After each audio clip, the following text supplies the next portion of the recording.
turns himself in on June 9th. Who has a phone?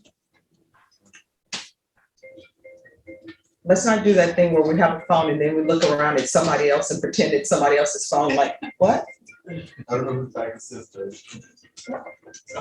Well, I mean, I don't know what kind of offense that would be right now, so I don't think it's a felony.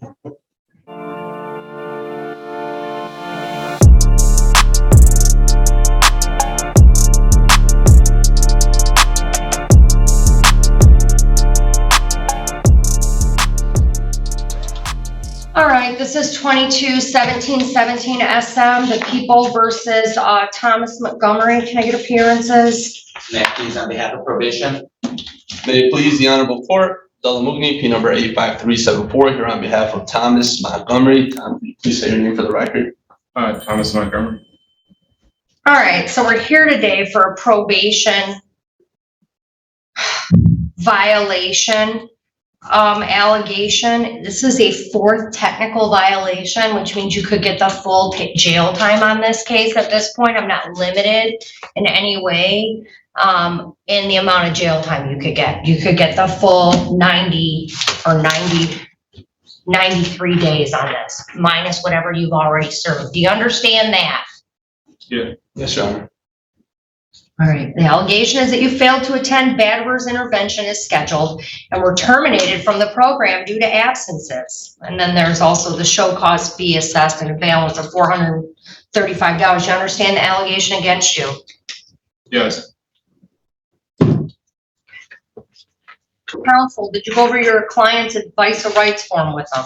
Yes, Your Honor, we did. Okay.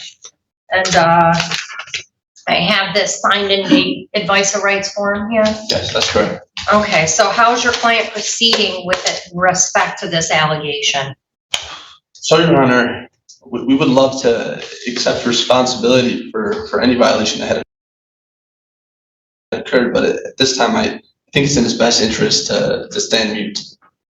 Okay, well, I'll enter a not guilty plea on his behalf. And we're gonna hold a hearing then? Well, I'd just like to say a few words. I know that Matt had given his recommendation. We're okay with it, just minus one term. So if we could have a moment to discuss what that is with you, Your Honor, you can make that final decision. Do you know how many times this guy's been in front of me for violating his probation? Yes, Your Honor, I'm aware. Okay, he's a problem. Right. And I just had to give him a few days in jail not that long ago.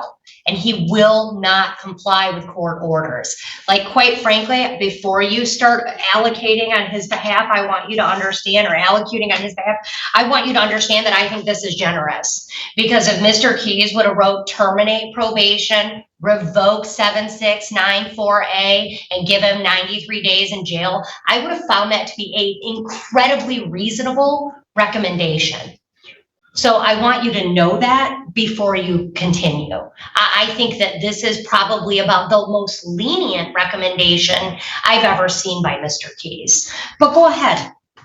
So, Your Honor, I completely respect all the things you told Thomas and I right here, and we very much so respect Matt for the recommendation that he'd given us. Now, the only reason that I have any issue with it is the 1 day in jail. And I know you probably want to cut me off and scream at me, but today I'm not just standing in front of you as Tom's attorney. Today I'm standing in front of you as his childhood friend, somebody who I went to high school with, somebody who I played football with growing up. I know this kid personally. I know that at a human level, he's a God-fearing, hardworking, and smart kid. Did you read the allegations? Did you read what he pled guilty to? Did you read the facts of this case? Yes, Okay, I just want to make sure. And as a criminal defense attorney, and as you who worked in criminal defense, you know that just because people make mistakes in life doesn't necessarily make them evil. They're not inherently evil. I agree with that. And knowing Tom on a personal level and growing up with him as a kid and knowing who his family is, they are a well-respected family and they love him so much. They're here today in the stands. His father, his mother, and his fiance, the mother of his future child who was pregnant, all came out to support him today. Your Honor, I've had people who are being sentenced for heinous. Who's the fiance or the girlfriend that's pregnant? Could you please raise your hands or stand up for the court? What, Your Honor? What's your name? Brianna Lewis. Your Honor, the victim on this case. Okay, go on. Your Honor, I've had people being sentenced for heinous crimes, facing years in jail, and zero family came to support. He's here for a probation violation, and his entire support system came out to see him. He has people who love him and care for him and will keep him in check. Your Honor. Then why didn't they make sure he went to these visits? Sure. I mean, like, he's got one thing he has to do, like, listen, you pled guilty to a domestic violence with a particularly, in my opinion, egregious offense. It wasn't like you threw someone's phone at them. That's not what the allegation here was. And you had a very limited amount of things that I ordered you to do. And you got the benefit, sir, of not getting a criminal conviction on your record for beating on a woman. You didn't get a criminal conviction for that. That's the deal. You got this sweet deal from the prosecutor where you do not end up with a conviction on your record saying that you're a woman beater, and all you have to do is comply with what I asked you to do. And it wasn't like I set out some list of unobtainable goals. I didn't. Mr. Keys, can you find me I need you up here for a sec. Yes. Orders.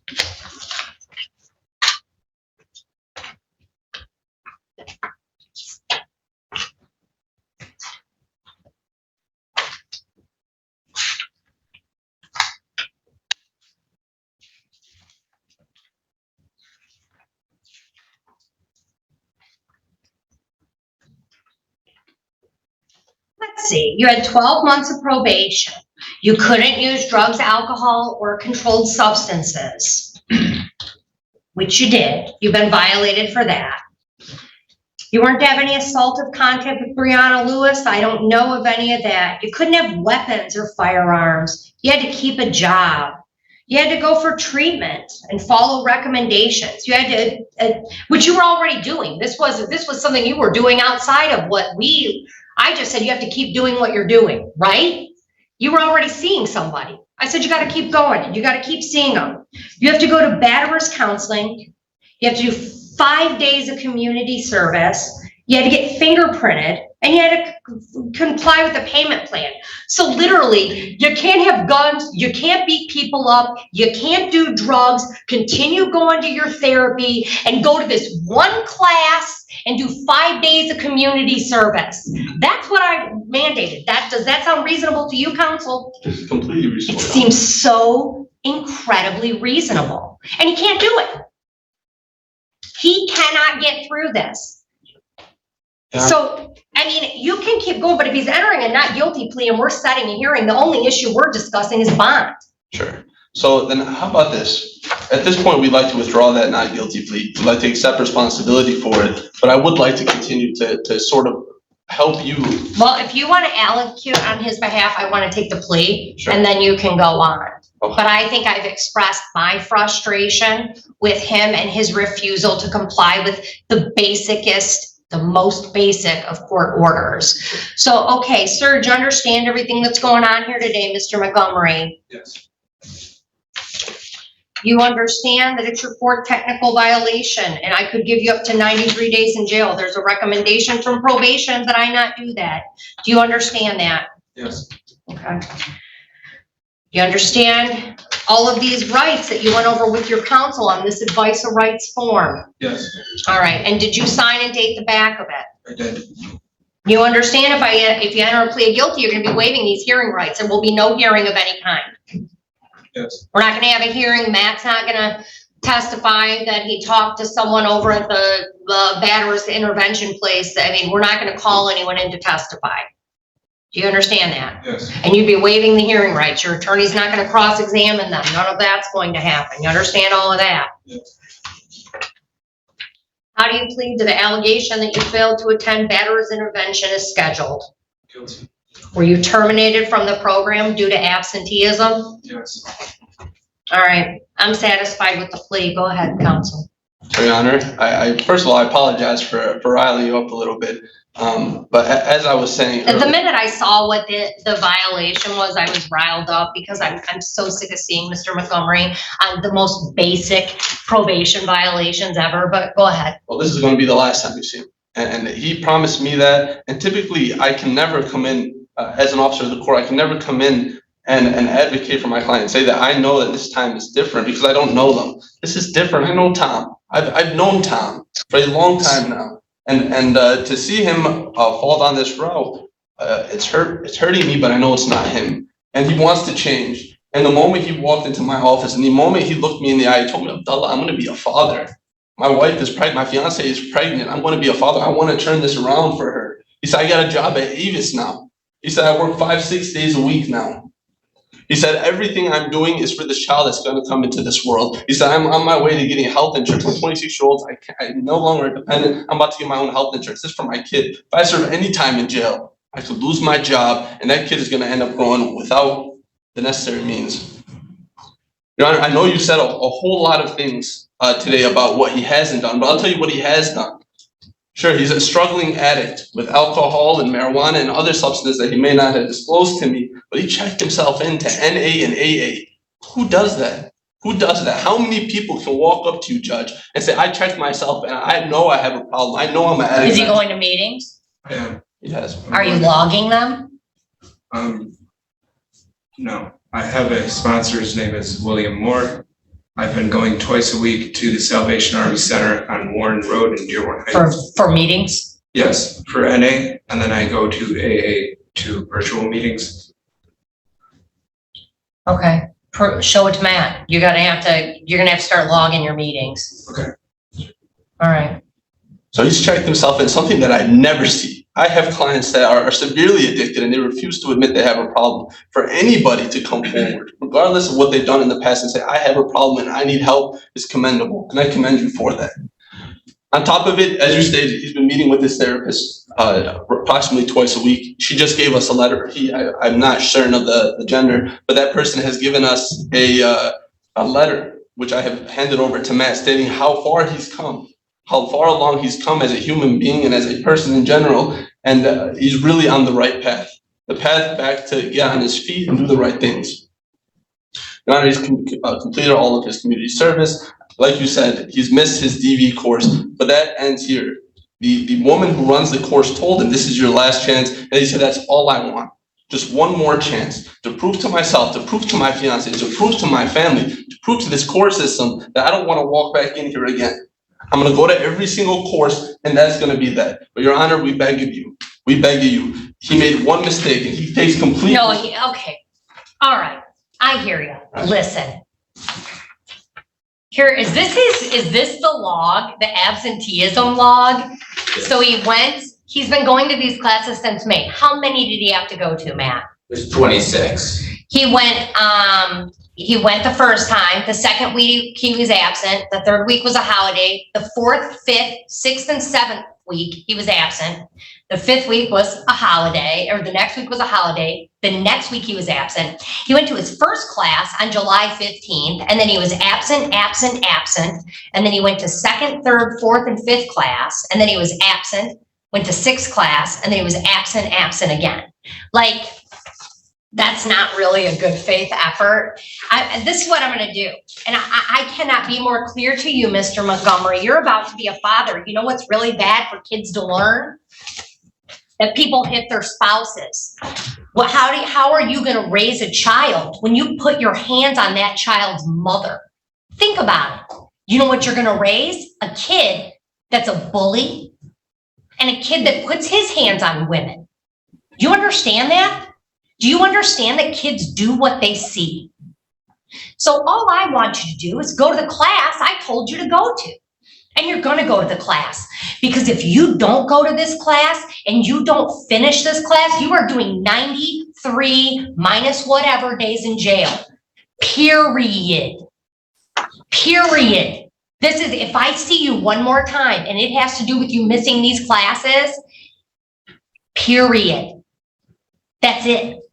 Because the best thing I can do for you in this judicial system is try and help you become a better man by learning your triggers and learning ways to resolve your anger that don't end up with you putting your hands on that young woman. That's what we're gonna do. And if you miss them, and I hear from Matt and I see you again, bring your toothbrush. Do you understand me?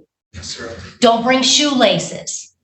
Don't bring your phone, because when you come in front of me, we're gonna have your little hearing and you're going right back there and you're going to Wayne County for 90 days. Yes, Judge, I understand, Judge. Yes, Judge, I understand. Good.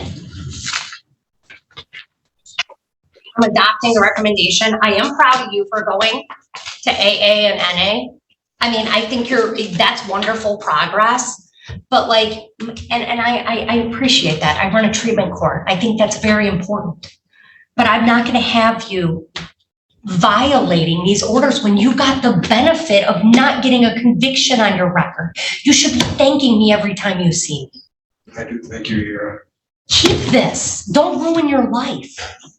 Go to these classes. This is not an option. This is the most important thing in your life right now, is not seeing my face again. We're gonna give him, when's probation up, Matt? Now. It's December, I got to look, I wanna say December. It's coming up. But So I'm gonna give him extra probation because I don't have a choice, because you want to be able to finish the program on time. So we'll extend probation by 6 months. You're gonna continue with all previously ordered terms of deferred sentence. We're gonna close once everything's been done, and